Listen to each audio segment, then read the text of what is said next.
Olá, assombrados! Eu sou Ana Paula e vou contar um relato para vocês neste tipo ao vivo de hoje. Tudo bem com vocês? Eu espero que sim. Para quem não conhece, nós somos o canal Assombrado, temos vídeos todos os dias no canal e todas as noites, nem todas as noites.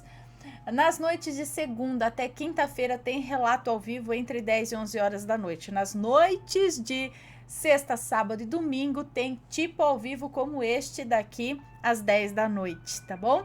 Todos os dias às 11 da manhã tem relato também. Tem tipo ao vivo de segunda a sexta, coletânea de relatos no sábado, coletânea temática de relatos no domingo, fora os conteúdos exclusivos para os membros do canal Assombrado, que são lives exclusivas, 2 lives exclusivas semanalmente, tá bom? E outras coisas mais.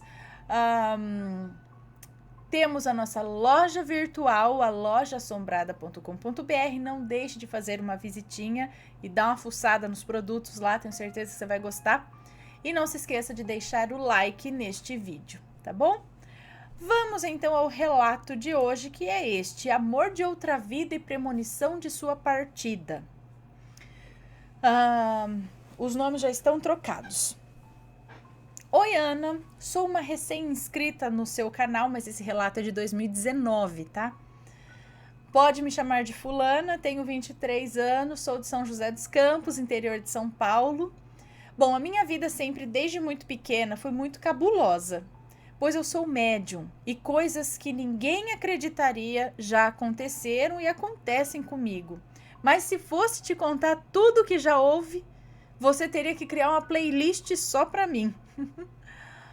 Escolhi este relato para ser o meu primeiro relato, pois marcou muito a minha vida. Então vamos começar logo.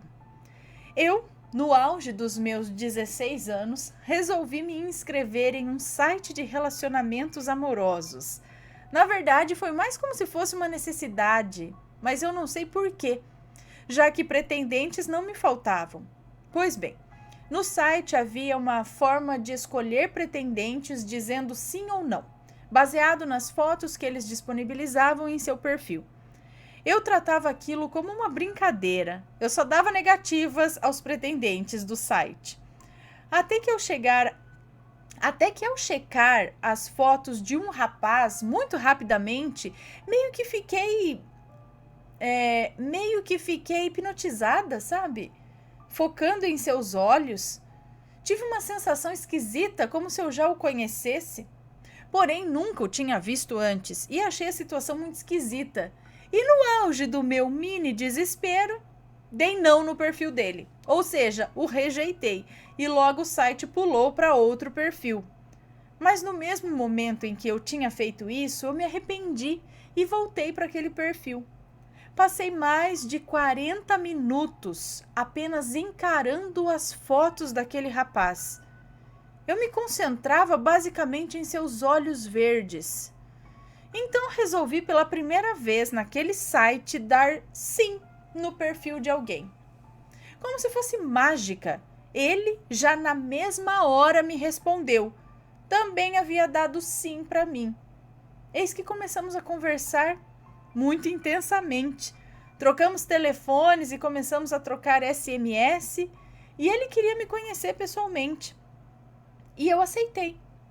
Confesso que nessa época eu era um tanto quanto malvada. Eu gostava de iludir os rapazes, marcar encontros e não ir, e ficar rindo, ou só dar esperanças a alguém, mas nunca realmente dar uma chance. Enfim, com ele eu queria ser diferente. Porém, eu sempre me esquecia de ir ao encontro. Isso aconteceu 3 vezes, mas dessa vez não era de propósito. Eis que nesse último bolo que eu dei nele, ele me ligou.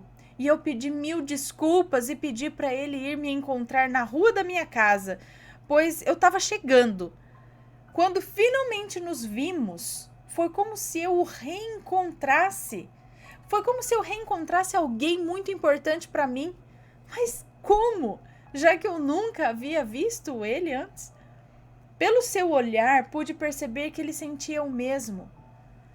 Nós ficamos juntos até por volta das 10 horas da noite. Ele entrou, conheceu a minha avó, a minha mãe e depois foi embora. Primeiramente, ele se sentiu um pouco acuado por conhecer assim já de cara as duas, mas depois ele se acostumou. No dia seguinte, me chamou para ir ao parque da cidade. E lá, para minha surpresa, ele me pediu em namoro. Isso mesmo, após um dia, um dia depois de nos conhecermos pessoalmente. E eu aceitei. O mais incrível é que eu sou uma pessoa muito racional, mas na hora eu não pensei nem duas vezes. Meu pai não reagiu muito bem, até porque ele era bem mais velho que eu. Ele tinha 27 anos e eu apenas 16 na época. Mas era como se a diferença de idade não existisse. Conversávamos de igual para igual e ele vivia me dizer que eu era muito adulta para minha idade, que inclusive eu tinha mais maturidade que ele. Namoramos por vários meses, porém, desde que iniciamos o nosso relacionamento, o Hélio, assim vou chamá-lo aqui,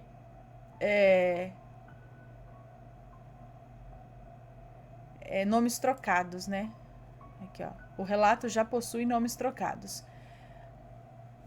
Porém, desde que iniciamos nosso relacionamento, Hélio estava pesquisando alguns carros, pois queria comprar um.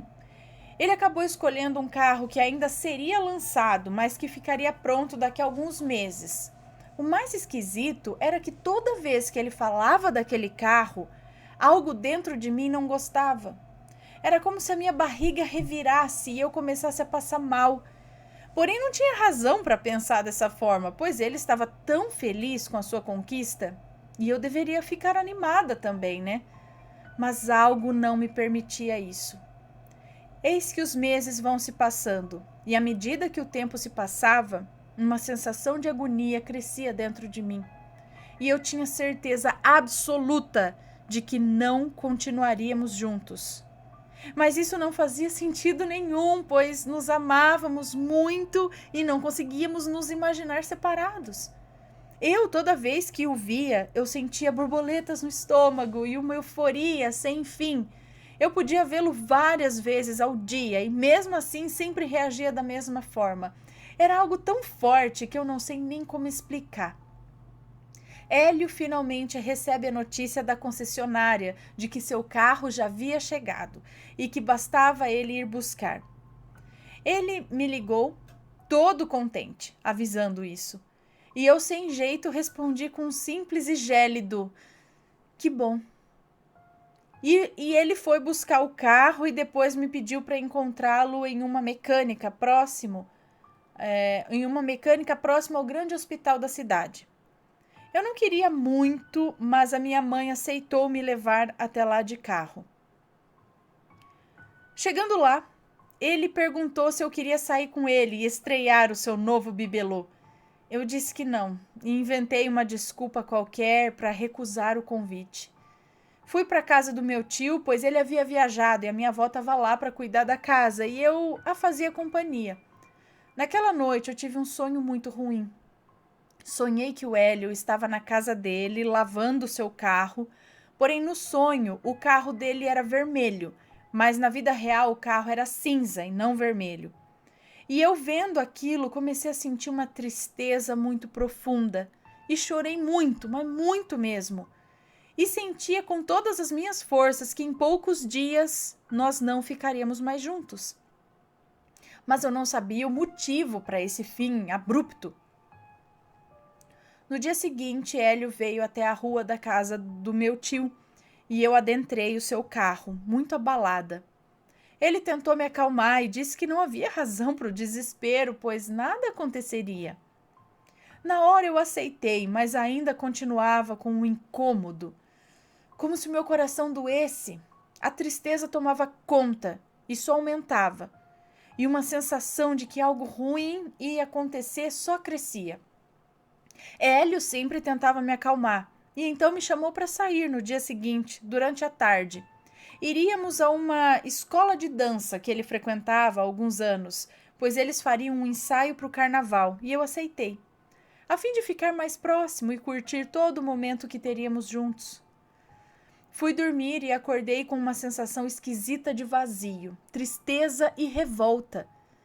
Eu estava estranha, eu estava agressiva. Minha mãe não entendeu. mas disse que eu, antes de sair com o Hélio, deveria ajudá-la a arrumar a casa. Durante o processo de limpeza da casa, na verdade, durante o processo de limpeza do meu quarto, eu resolvo pegar meu celular. E lá vejo uma publicação no Facebook com uma foto do meu namorado na praia.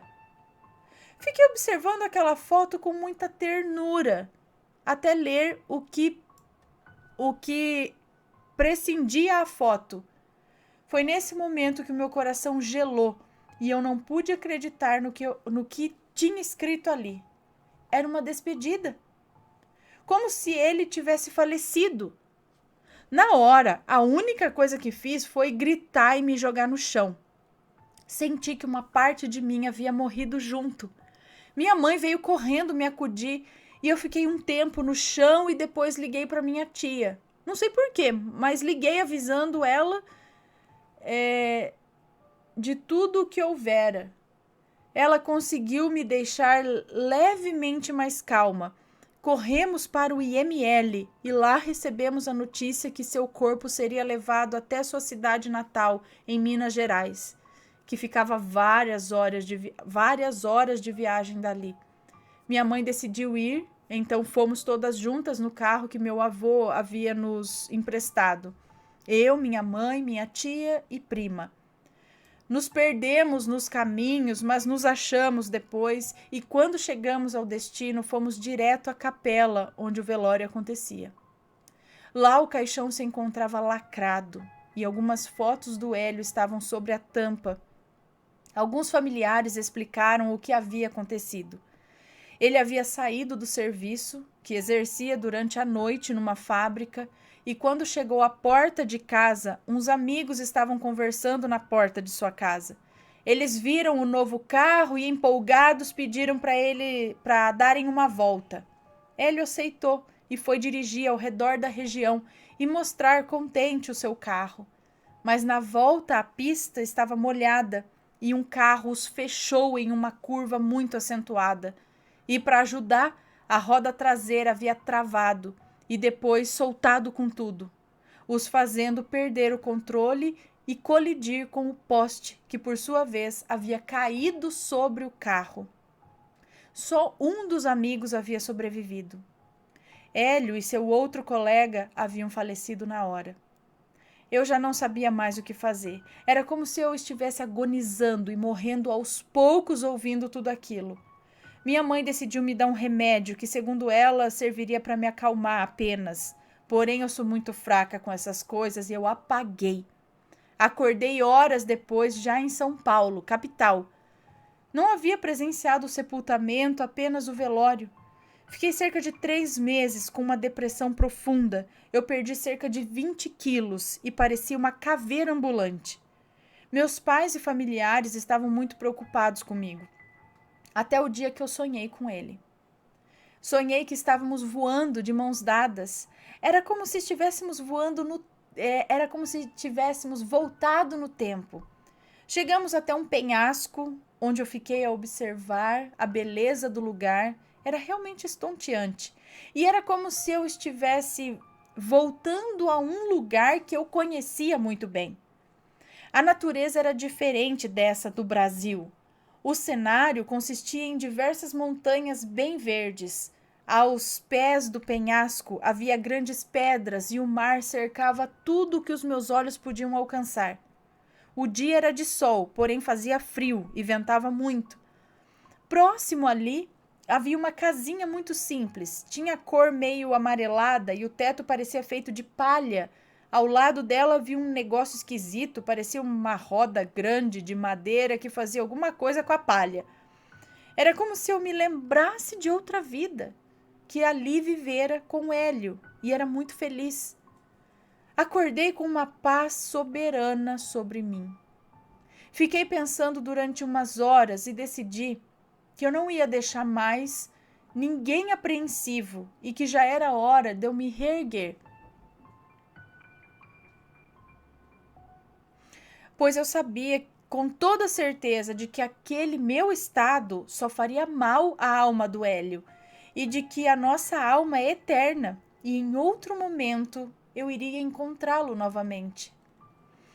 Eu, algumas vezes, sonhei com ele, e outras senti até sua presença e o seu perfume no ar.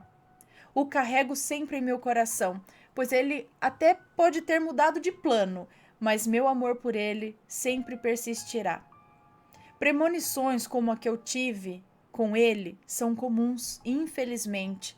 Eu sempre sinto quando algo não dará certo ou algo de ruim vai acontecer e elas logo em seguida acontecem. Eu sempre tento desacreditar nesse sentimento e premonições, pensar que é coisa da minha cabeça, pois é muito difícil lidar com isso, principalmente quando o assunto é morte. Pois se já é difícil aceitá-la, imagina prever. Credo, parece que a gente tá até gorando, né? Desculpa, Ana, sei que o relato ficou demasiadamente longo. Tentei colocar somente o necessário. Agradeço imensamente por ter lido esse relato e pretendo enviar muitos outros para você. Beijinhos para todos os assombrados, em especial a você, ao Matheus e aos rampirinhos. Muito obrigada, um beijo para você. Como eu digo aqui, não deve ser fácil ter esse lance de premonição e tudo mais. E ela já sentia aquilo com o carro, com ele. Talvez fosse isso, né? Você precisaria ter mais um encontrinho com ele aqui, foi breve, mas às vezes era para ter sido assim, sabe? Por algum motivo que a gente desconhece no momento. Bom, espero que tenham gostado do relato. Um beijão para todos vocês e a gente se vê logo mais. Beijos e fui!